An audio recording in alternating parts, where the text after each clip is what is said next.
When we picture samurai, we imagine armored warriors riding into battle, swords flashing beneath cherry blossoms. But the truth is quieter and often harsher. By the 1600s, many samurai lived in poverty, reduced not to combat but to paperwork, their swords more symbol than weapon. This is the hidden rhythm of their struggle. Welcome to this journey into the samurai's true world. Not the legends of endless duels, but the lived realities revealed in their writings, their weapons, and the restrictions of their society. Together, we will walk through the daily life of samurai bound to duty more than war. We will follow the path of those whose real battles gave way to bureaucracy. We will step into the mystery of the katana itself, a blade forged by techniques both scientific and spiritual. And finally, we will contrast the struggles of ordinary samurai with the rigid, ritualized power of daimyo lords in their Edo castles. Let us begin. Not in a battlefield, but in a small, simple home where the samurai's day begins. The dawn is quiet. You rise not to the call of drums but to the sound of shutters opening, letting in the pale light. Your home is modest, tatami mats beneath you, sliding paper doors, a small hearth for rice. You wear your swords at your side, but today, like most days, you will not unsheathe them.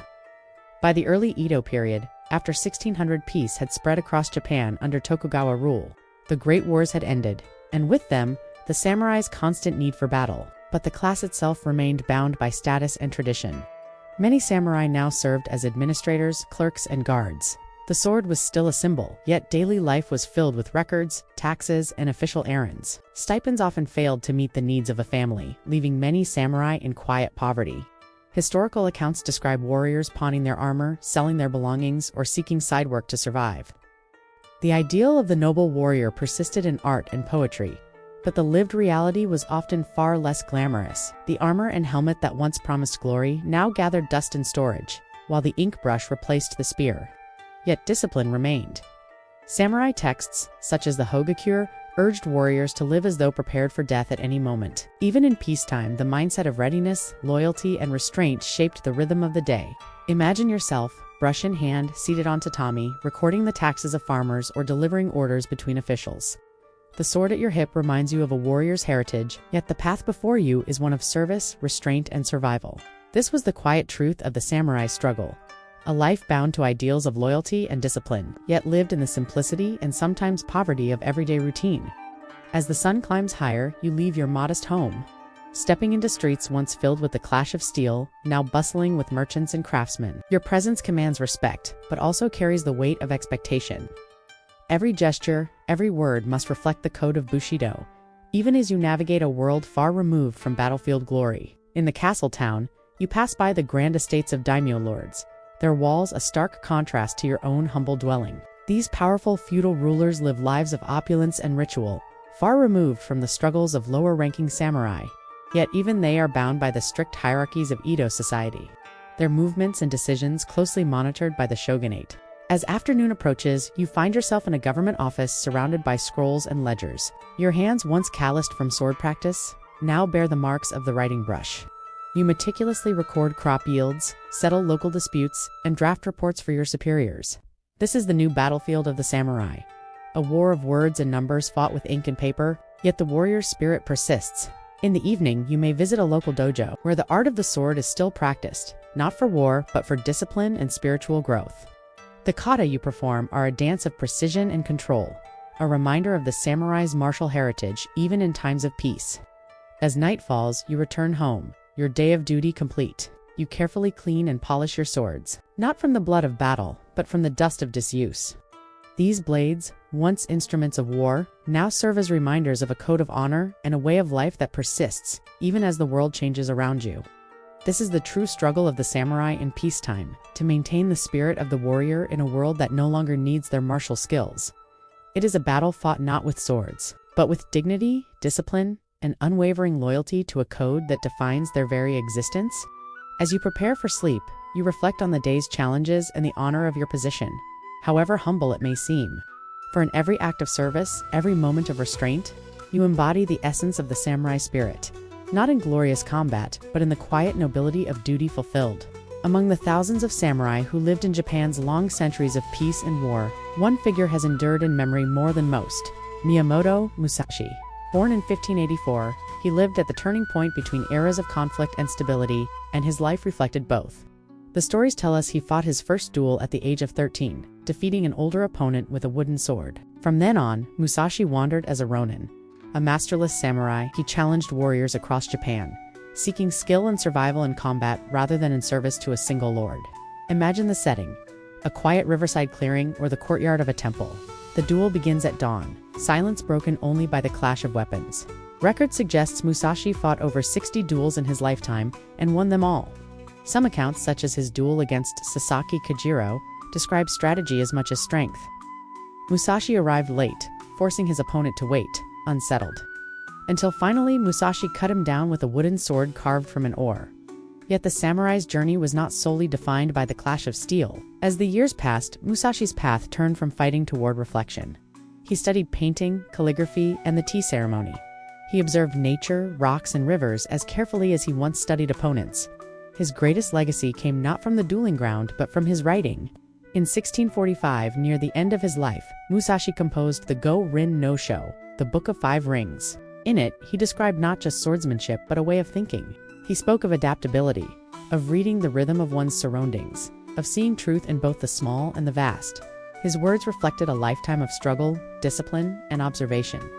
The samurai's true struggle, it seems, was not merely against external foes, but against the limitations of the self. They sought mastery not just of the sword, but of the mind and spirit. This internal battle, often overlooked in tales of their martial prowess, was perhaps their most significant challenge. Consider the rigorous training of a young samurai. From dawn to dusk, they honed their bodies and minds, practicing forms and studying strategy.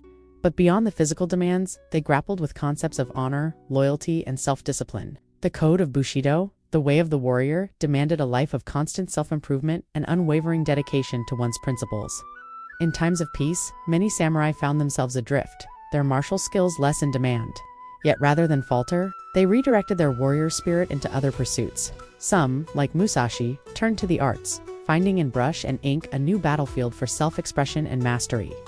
Others delved into philosophy, seeking to understand the nature of existence and their place within it. The tea ceremony, with its emphasis on mindfulness and presence, became a different kind of duel, one fought against distraction and impulsivity. In the careful placement of each utensil, in the measured pouring of water, samurai found a way to cultivate the same focus and precision they once brought to combat.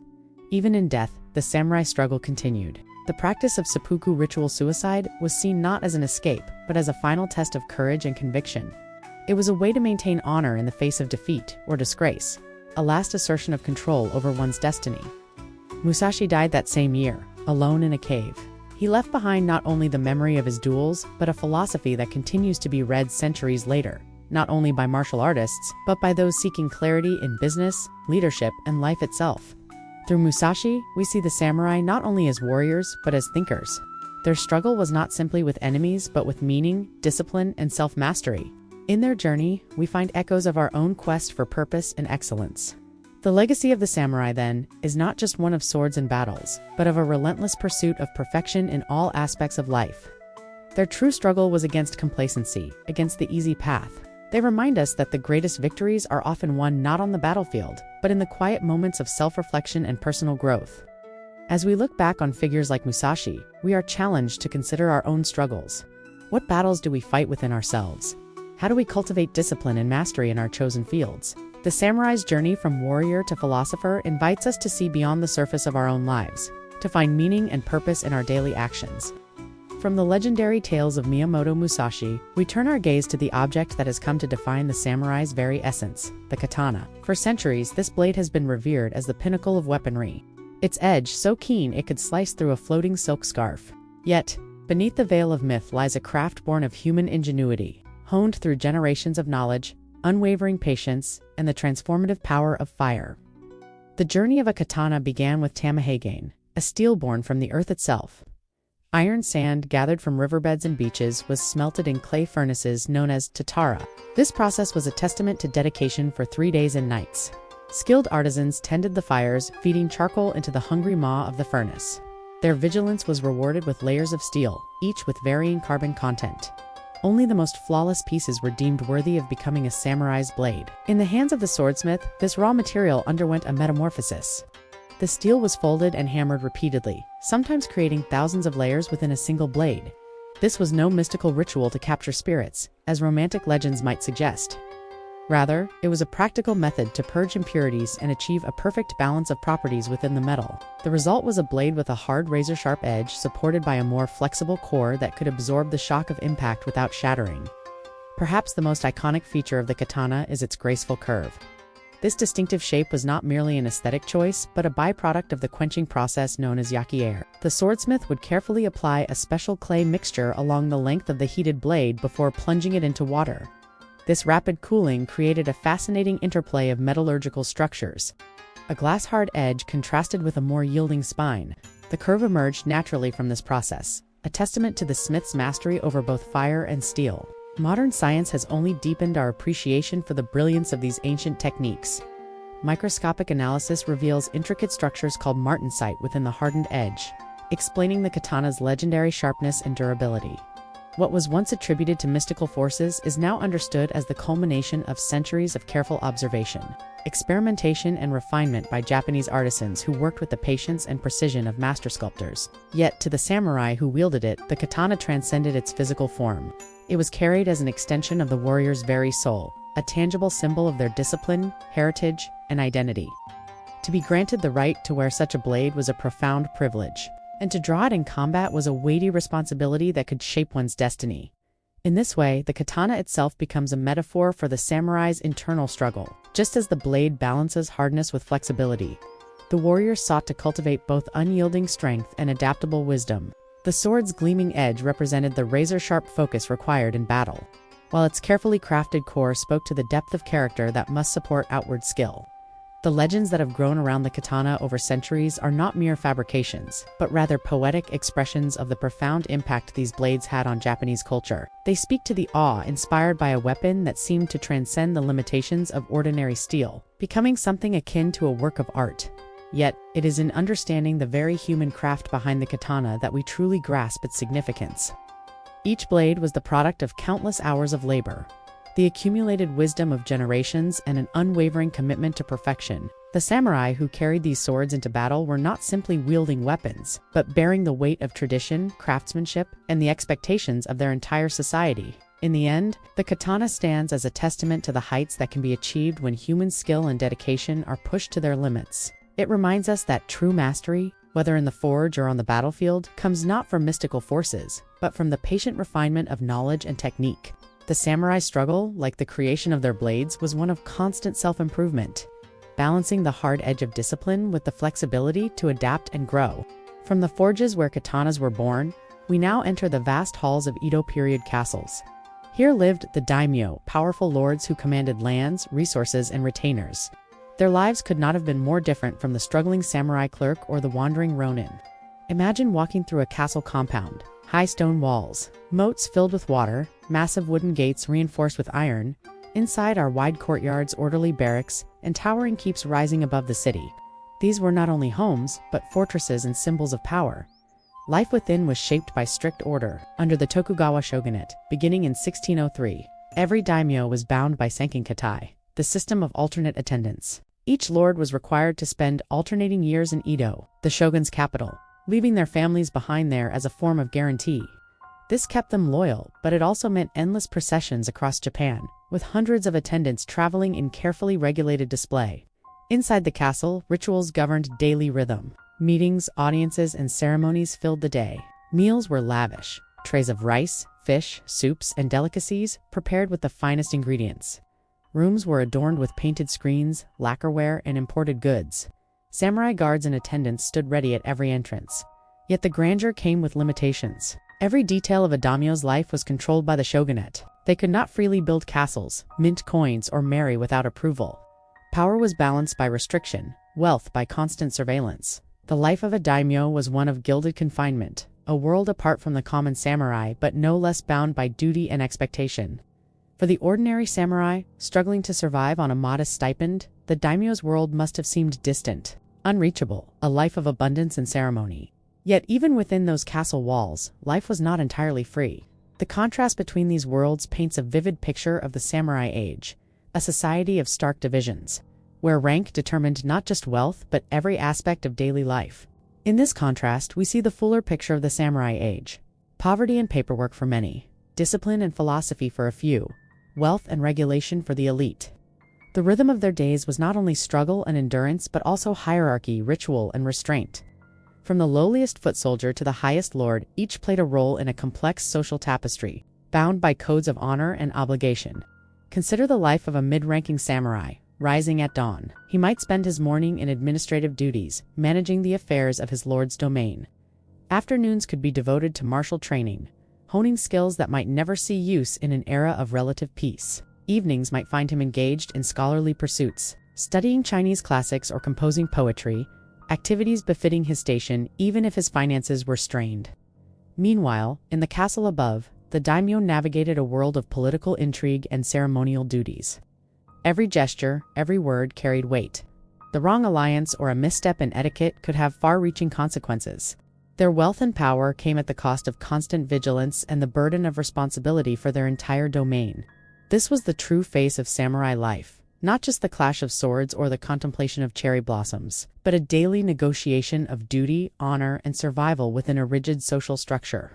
For every tale of heroic combat or zen-like wisdom, there were countless untold stories of samurai grappling with debt, bureaucracy, and the weight of tradition. And so, we step away from the world of the samurai, from the quiet poverty of daily life, to the wandering duels of Musashi, to the science hidden in folded steel, and finally, to the rigid splendor of daimyo and their castles. The samurai's truth lies somewhere between legend and reality. They were not only warriors, nor only philosophers, nor only servants. They were people bound by a code, caught in a society that demanded loyalty, discipline, and endurance.